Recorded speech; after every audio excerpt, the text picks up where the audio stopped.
ಈ ದೇಶವನ್ನ ಒಂದು ಕಾಲಕ್ಕೆ ಬ್ರಿಟಿಷ್ ಸಾಮ್ರಾಜ್ಯಶಾಹಿಗಳು ಆಳ್ತಾ ಇದ್ರು. ಈಗ ಈ ದೇಶವನ್ನ ಹಿಂದಿ ಸಾಮ್ರಾಜ್ಯಶಾಹಿಗಳು ಈ ದೇಶವನ್ನ ಆಳ್ಲಿಕ್ಕೆ ನಿಂತಿದ್ದಾರೆ. ಭಾರತ ಅನ್ನೋದು ಭಾಷಾ ಪ್ರಭುತ್ವವೇ ಹೊರತು ಹಿಂದಿ ಭಾರತ ಅಲ್ಲ. ಇದನ್ನ ನಮ್ಮ ರಾಷ್ಟ್ರೀಯ ನಾಯಕಗಳು ಅರ್ಥ ಮಾಡ್ಕೋಬೇಕು. ನಮ್ಮ ರಾಜ್ಯಪಾಲರು ಸಹ ಅರ್ಥ ಮಾಡ್ಕೋಬೇಕು. ಮಾನ್ಯ ರಾಜ್ಯಪಾಲರು ಕರ್ನಾಟಕದ ರಾಜ್ಯಪಾಲರೇ, ನೀವು ಕರ್ನಾಟಕದಲ್ಲಿದ್ದೀರಿ. ಕರ್ನಾಟಕದ ರಾಜ್ಯಪಾಲರು ನೀವು ಕರ್ನಾಟಕದ ಮಕ್ಕಳ ಭವಿಷ್ಯ ಮತ್ತು ಕರ್ನಾಟಕದ ಭಾಷಾ ಸಂಸ್ಕೃತಿಯನ್ನ ರಕ್ಷಣೆ ಮಾಡುವಂತ ಹೊಣೆ ನಮ್ಮ ರಾಜ್ಯಪಾಲರ ಆಗ್ಬೇಕಾಗಿತ್ತು. ಅದು ಬಿಟ್ಟು ಹಿಂದಿ ಸಾಮ್ರಾಜ್ಯಶಾಹಿಗಳ ಏಜೆಂಟ್ರಂತೆ ನಮ್ಮ ರಾಜ್ಯಪಾಲರು ವರ್ತಿಸೋದನ್ನ ನೋಡಿದಾಗ ನಮಗೆ ಅನ್ಸಿದ್ದು, ಈ ರಾಜ್ಯಪಾಲರು ಕರ್ನಾಟಕದಲ್ಲಿ ರಾಜ್ಯಪಾಲರಾಗ್ಲಿಕ್ಕೆ ಯೋಗ್ಯರಲ್ಲ. ಇವ್ರನ್ನ ತಕ್ಷಣ ಭಾರತ ಸರ್ಕಾರ ವಾಪಸ್ ಕರ್ಸ್ಕೊಳ್ಳಿ ಕೇಂದ್ರಕ್ಕೆ. ಇಂಥ ರಾಜ್ಯಪಾಲರ ಅಗತ್ಯ ನಮ್ಮ ಕರ್ನಾಟಕಕ್ಕಿಲ್ಲ ಅಂತ ಹೇಳುವ ಕೆಲಸವನ್ನ ನಾವು ಇವತ್ತು ಮಾಡ್ತಾ ಇದ್ದೀವಿ.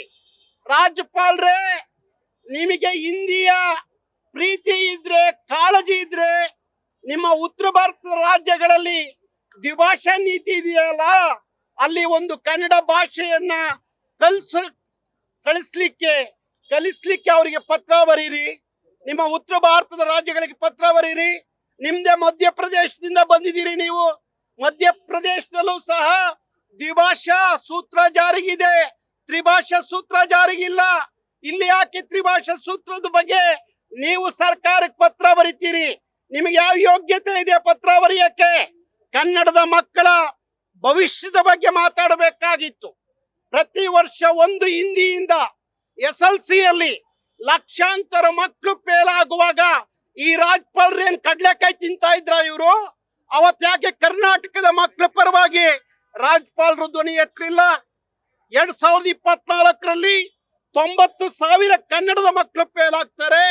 2025ರಲ್ಲಿ 1,40,000 ಮಕ್ಕಳು ಕನ್ನಡದ ಮಕ್ಕಳು ಫೇಲ್ ಆಗ್ತಾರೆ ಹಿಂದಿ ಒಂದು ಭಾಷೆಯಿಂದ. ಆಗ ರಾಜ್ಯಪಾಲರು ಏನ್ ಮಾಡ್ತಾ ಇದ್ರಿ? ಶಿಕ್ಷಣ ಮಂಡಳಿಯಿಂದ ನೀವು ಒಂದಷ್ಟು ಮಾಹಿತಿ ಅಂಕಿಅಂಶಗಳನ್ನ ತಗೊಂಡು ಕನ್ನಡಿಗರ ಪರವಾಗಿ, ಕನ್ನಡದ ಮಕ್ಕಳ ಪರವಾಗಿ ಯಾವತ್ತಾದ್ರೂ ರಾಜ್ಯಪಾಲರು ಮಾತಾಡ್ಲಿಲ್ಲ. ಇವತ್ತು ಹಿಂದಿ ವಾಲಗಳ ಪರವಾಗಿ, ಹಿಂದಿ ಏಜೆಂಟ್ಗಳ ಪರವಾಗಿ, ಹಿಂದಿ ಸಾಮ್ರಾಜ್ಯ ಶಾಹಿಗಳ ಪರವಾಗಿ ರಾಜ್ಯಪಾಲರು ನೀವು ಮಾತಾಡೋದಾದ್ರೆ, ಪತ್ರ ಬರೆಯೋದಾದ್ರೆ, ಈ ರಾಜ್ಯಪಾಲರಿಗೆ ಕರ್ನಾಟಕದಲ್ಲಿ ಜಾಗ ಇಲ್ಲ. ವಾಪಸ್ ಹೋಗಿ ರಾಜ್ಯಪಾಲರೇ. ಇಂಥ ಹಿಂದಿ ಸಾಮ್ರಾಜ್ಯ ಶಾಹಿಗಳ ಜೊತೆಯಲ್ಲಿ ನೀವು ಕೈ ಜೋಡಿಸೋದಾದ್ರೆ ನಾವೇ ಹೇಳ್ತಾ ಇದೀವಿ, ಕರ್ನಾಟಕದಲ್ಲಿ ರಕ್ತ ಕ್ರಾಂತಿ ಆಗುತ್ತೆ. ಅದಕ್ಕೆ ಅವಕಾಶ ಕೊಡಬೇಡಿ. ನಿಮ್ಮ ಹಿಂದಿಯನ್ನ ಕರ್ನಾಟಕದಲ್ಲಿ ಬೇರ್ ಸಮೇತ ಕಿತ್ತಾಕ್ಬೇಕು ಅನ್ನೋ ತೀರ್ಮಾನವನ್ನ, ಪ್ರತಿಜ್ಞೆಯನ್ನ ನಾವು ಕನ್ನಡಿಗರು ಮಾಡಿದೀವಿ. ನಮಗೆ ಕನ್ನಡವೇ ದೇಶ ಭಾಷೆ, ರಾಷ್ಟ್ರ ಭಾಷೆ, ಸಾರ್ವಭೌಮತ ಭಾಷೆ.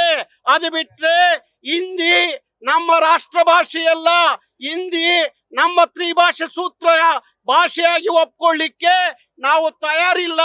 ಹಾಗಾಗಿ ರಾಜ್ಯಪಾಲರು, ನೀವು ಹಿಂದಿ ಏಜೆಂಟ್ ಆಗಬೇಡಿ. ಹಿಂದಿ ಸಾಮ್ರಾಜ್ಯಶಾಹಿಗಳ ಏಜೆಂಟ್ರಂತೆ ಕೆಲಸ ಮಾಡಬೇಡಿ. ಕರ್ನಾಟಕದಲ್ಲಿ ನೀವಿರೋ ರಾಜಭವನ ಕನ್ನಡಿಗರು ಕೊಟ್ಟ ಭಿಕ್ಷೆ. ಅಲ್ಲಿರುವ ರಾಜ್ಯಪಾಲರೇ, ನೀವು ಕರ್ನಾಟಕದ ಪರವಾಗಿ, ಕನ್ನಡಿಗರ ಪರವಾಗಿ, ಕನ್ನಡದ ಮಕ್ಕಳ ಪರವಾಗಿ ನಿಮ್ಮ ಆಲೋಚನೆಗಳು ಇರಬೇಕಾಗಿತ್ತು. ಅದು ಬಿಟ್ಟು ಹಿಂದಿ ಸಾಮ್ರಾಜ್ಯಶಾಹಿಗಳ ಪರವಾಗಿ ನಿಲ್ಲೋದಾದ್ರೆ ಈ ರಾಜ್ಯಪಾಲರು ಈ ಕ್ಷಣಕ್ಕೆ ಇವತ್ತೇ ವಾಪಸ್ ನಿಮ್ಮ ಮಧ್ಯಪ್ರದೇಶಕ್ಕೆ ಹೋಗ್ರಿ. ಕೇಂದ್ರ ನಿಮ್ಮನ್ನು ವಾಪಸ್ ಕರೆಸ್ಕೊಳ್ಳಿ. ಹಾಗೆ ನಮ್ಮ ಬಿಜೆಪಿ ನಾಯಕರು, ಭಾರಿ ದೊಡ್ಡ ರಾಷ್ಟ್ರೀಯ ನಾಯಕರು, ಯಾವುದು ರಾಷ್ಟ್ರದ ಅರಿವಿಲ್ಲದ ರಾಷ್ಟ್ರೀಯ ನಾಯಕರು, ಭಾರತದ ಅರಿವಿಲ್ಲದ, ಪ್ರಭುತ್ವದ ಅರಿವಿಲ್ಲದ ನಮ್ಮ ಬಿಜೆಪಿ ನಾಯಕರೇ, ನೀವು ನಮ್ಮನ್ನ ಹಿಂದಿ ವಿರೋಧ ಮಾಡಿದಕ್ಕೆ ದೇಶದ್ರೋಹಿಗಳು ಅಂತೀವಿ. ದೇಶದ್ರೋಹಿಗಳು ಅಂತ ಕರಿತೀರಿ. ಯಾರು ದೇಶದ್ರೋಹಿಗಳು? ಅಖಂಡವಾದ ಭಾರತವನ್ನ ಹೊಡಿಲಿಕ್ಕೆ ಹಿಂದಿಯನ್ನ ಮುಂದಿಟ್ಕೊಂಡು ಹೊಡಿಲಿಕ್ಕೆ ಹೋಗಿದ್ದೀರಲ್ಲ, ನೀವು ದೇಶದ್ರೋಹಿಗಳು. ನೀವು ಬಿಜೆಪಿ ನಾಯಕರು, ನೀವು ದೇಶದ್ರೋಹಿಗಳು. ಹಿಂದಿ ವಿಚಾರದಲ್ಲಿ ಮಾತಾಡ್ತಿರಲ್ಲ, ಯಾವತ್ತಾದ್ರೂ ಕನ್ನಡದ ಮಕ್ಕಳ ಭವಿಷ್ಯದ ಬಗ್ಗೆ ಮಾತಾಡಿದ್ದೀರಾ? ಕನ್ನಡದ ಮಕ್ಕಳು ಏನಾಗಿದ್ದಾರೆ ಅಂತ ಗೊತ್ತಿದ? ಪ್ರತಿ ವರ್ಷ ತ್ರಿಭಾಷಾ ಸೂತ್ರವನ್ನ ನಮ್ಮ ಮೇಲೆ ಯಾಕೆ ಬಲವಂತ ಹೇರಿಕೆ? ಇವತ್ತು ಎಲ್ಲೂ ತ್ರಿಭಾಷಾ ಸೂತ್ರ ಇಲ್ಲ.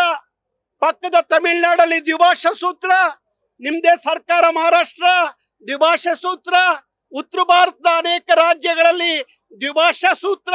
ಆದ್ರೆ ಕರ್ನಾಟಕದ ಮಕ್ಕಳ ಮೇಲೆ ಯಾಕೆ ತ್ರಿಭಾಷಾ ಸೂತ್ರವನ್ನ ಏರಿಕೆ ಮಾಡ್ತೀರಿ? ಇದನ್ನ ನಾವು ಯಾವುದೇ ಕಾರಣಕ್ಕೂ ಸಹಿಸಲ್ಲ.